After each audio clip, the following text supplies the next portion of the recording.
بسم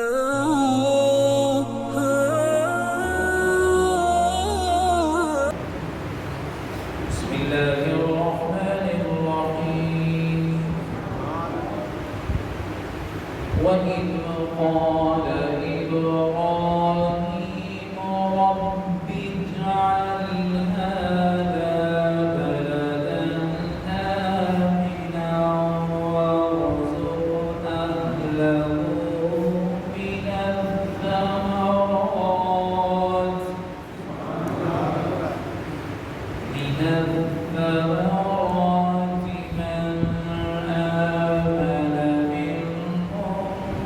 آمن منهم بالله واليوم الآخر قال ومن كفر فنمتعه قليلا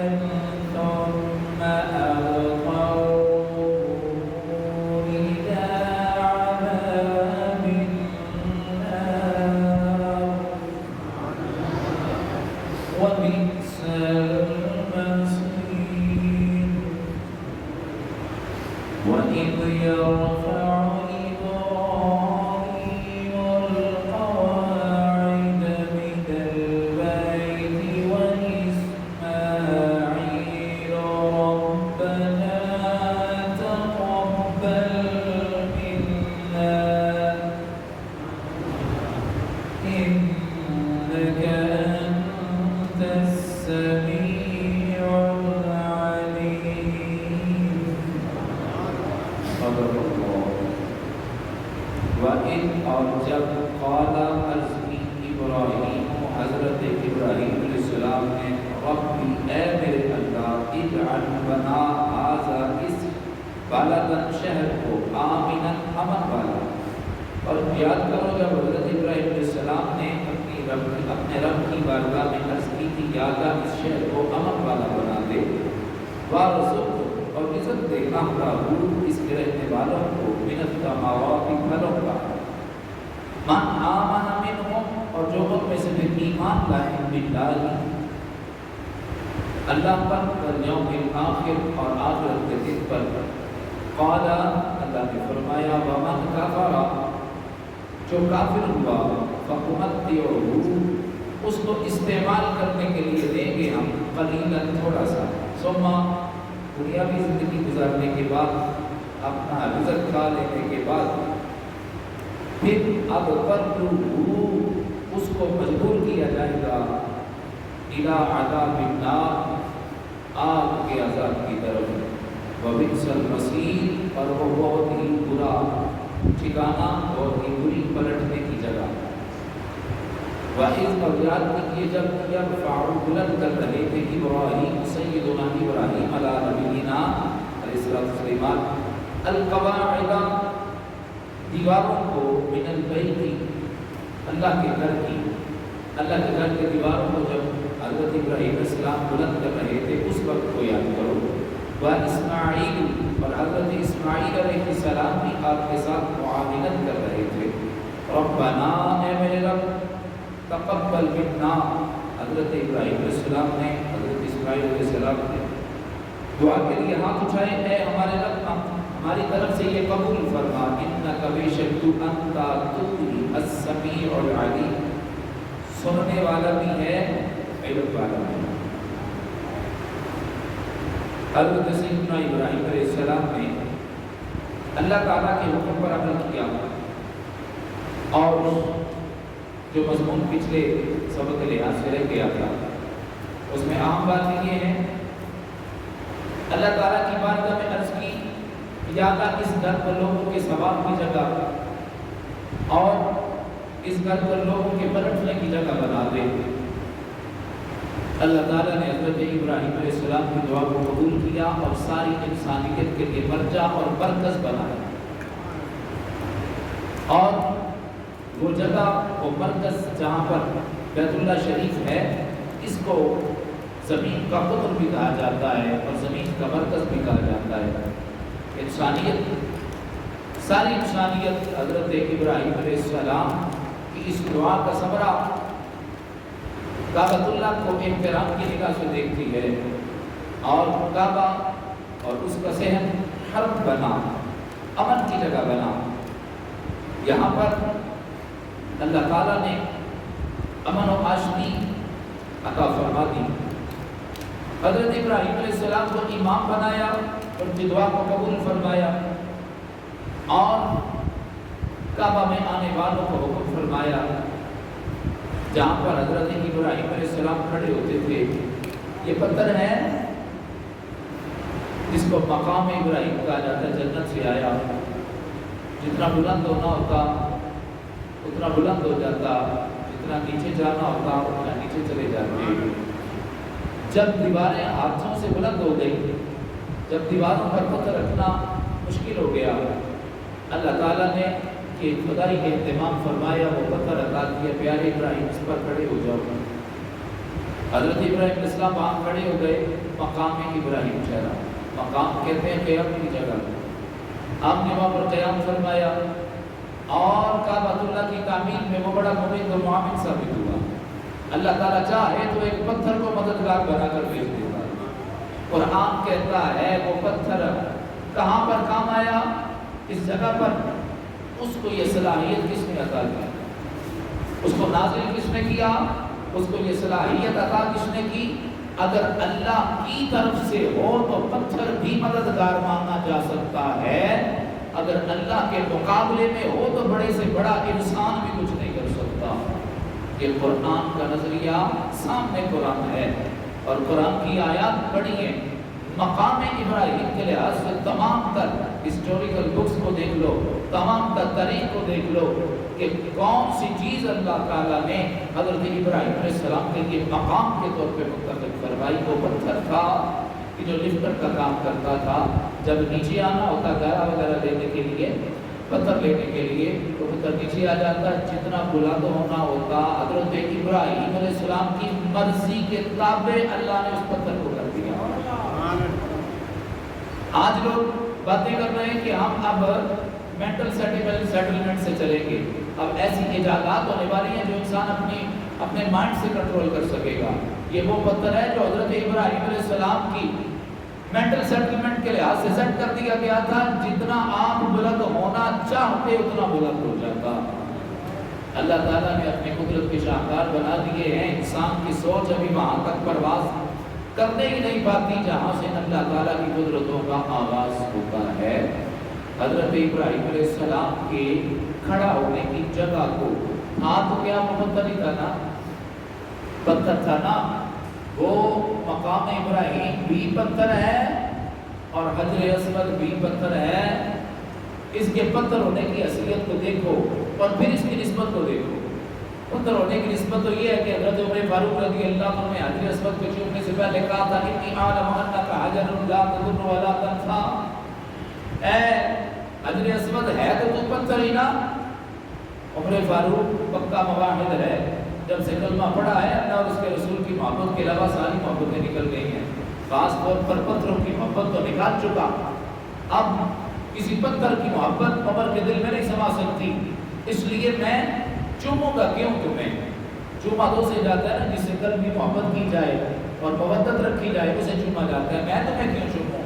میں پتھروں سے محبت نہیں کرتا، میں اللہ سے کرتا ہوں، اللہ کے رسول سے کرتا ہوں، مگر اب تمہیں چوموں گا ضرور۔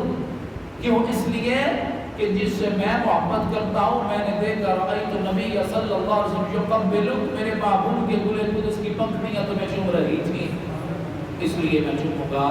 یہ پتھر ہی تھا کہ حضرت ابراہیم علیہ السلام اس پر کھڑے ہوئے تو اللہ تعالیٰ نے اس پتھر کو یہ نہیں کہا کہ یہ جنتی پتھر ہے اس لیے اس کو مقام سجدہ بناؤ، اس کو جائے نماز بناؤ، اس لیے نہیں، جنتی ہونے کی وجہ سے، آسمانوں سے نازل ہونے کی وجہ سے، اللہ کی قدرت کا شاہکار ہونے کی وجہ سے، اس وجہ سے نہیں، کوئی اور نسبت یہاں پر بیان نہیں کی گئی۔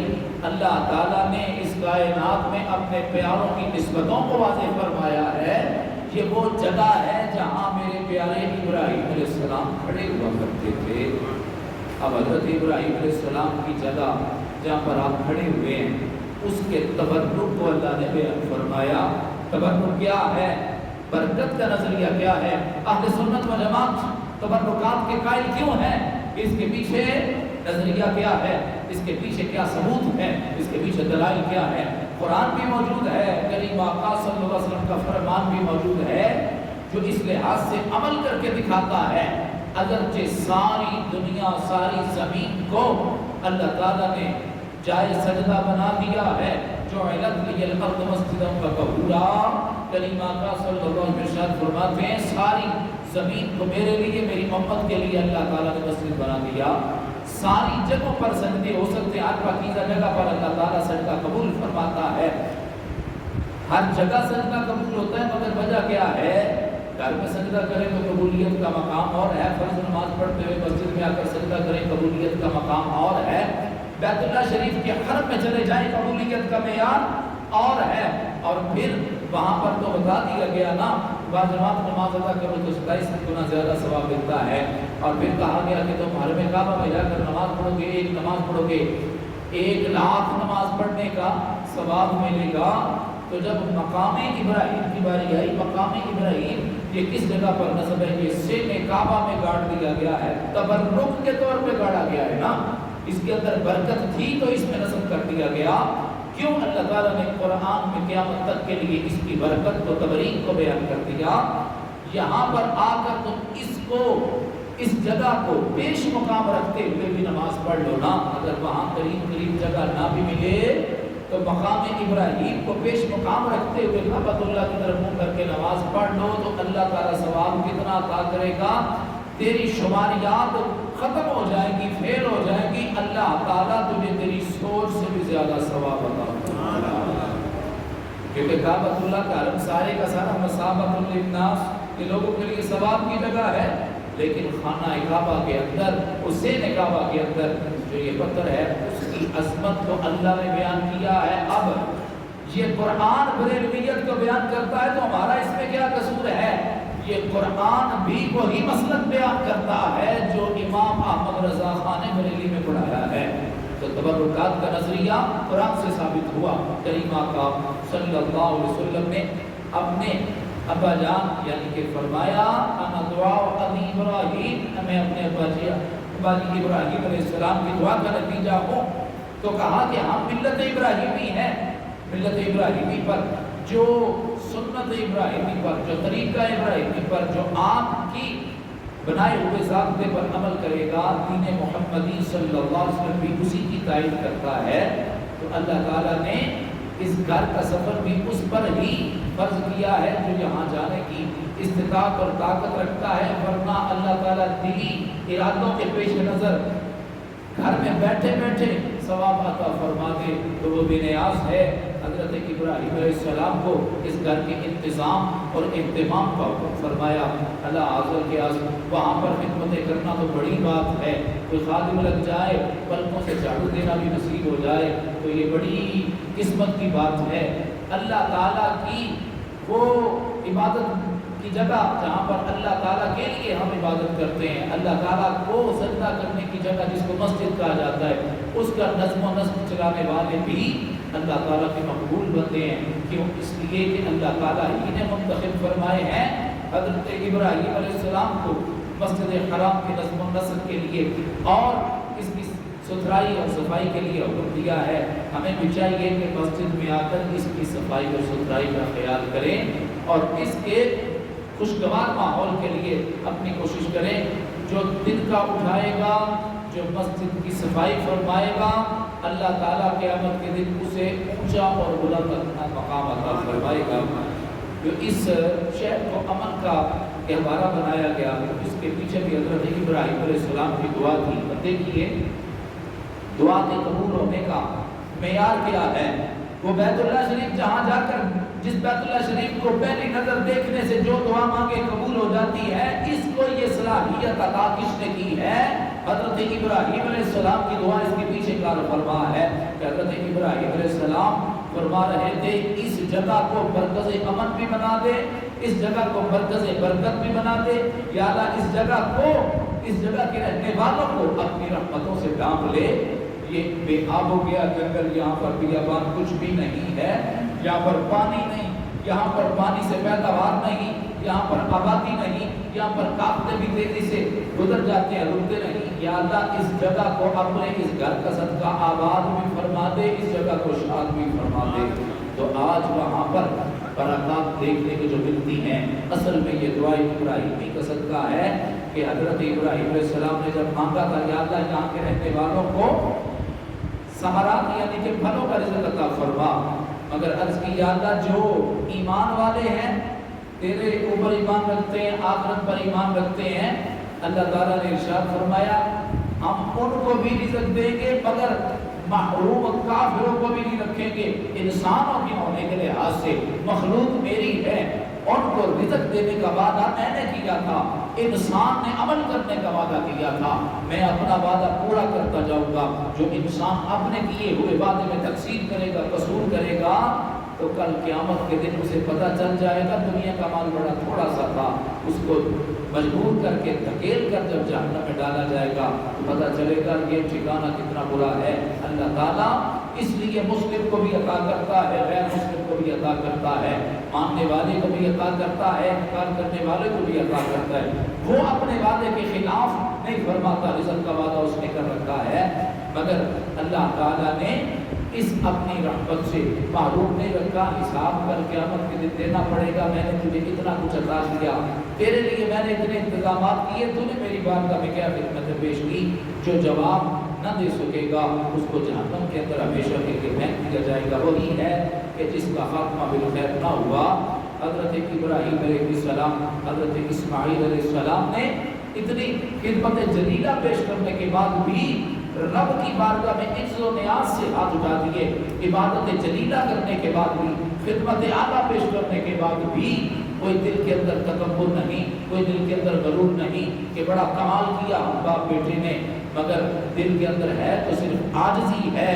ہم نماز پڑھتے ہیں فوراً رب کی بارگاہ میں ہاتھ اٹھا دیتے ہیں، ایک اعمال کرتے ہیں فوراً رب کی بارگاہ میں ہاتھ اٹھا دیتے ہیں، اے مالک مولا ہم تو جو عبادت کر سکے ویسے ہی کر سکے، مالک تو بے نیاز ہے، تو قبول نہ کرے تو تجھے کوئی کہنے والا نہیں، اور تو کسی کے آگے جواب دے نہیں، بے نیاز ہے تو قبول نہ بھی کرے تب بھی تیری بے نیازی اور تیری مرضی۔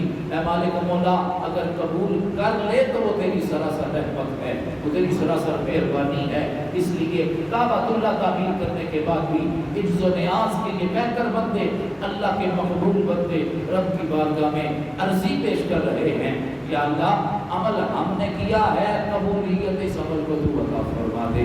لہٰذا کتنے بڑے بڑے عمل کرنے کے باوجود بھی تکبر نہیں پیدا ہونا چاہیے دل میں کہ میں نے نمازیں بڑی پڑھ لی ہیں، میں نے روزے بڑے رکھ لیے ہیں، میں نے تہجد بڑی پڑھ لی ہے۔ جیسے ہی تکبر دل میں آئے گا یہ اعمال کو جلا کر راک کر دے گا۔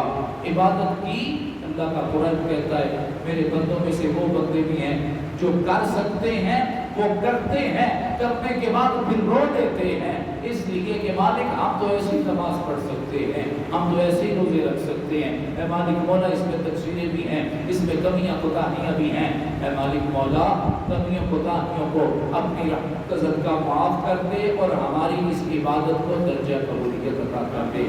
یہ عاجز اور نیاز مند بندے کی علامت ہوتی ہے۔ اللہ تعالیٰ ہم سب کو عز و نیاز کے ساتھ بارگاہ بے نیاز کے سامنے جھکنے کی توفیق عطا فرمائے۔ وآخر دعوانا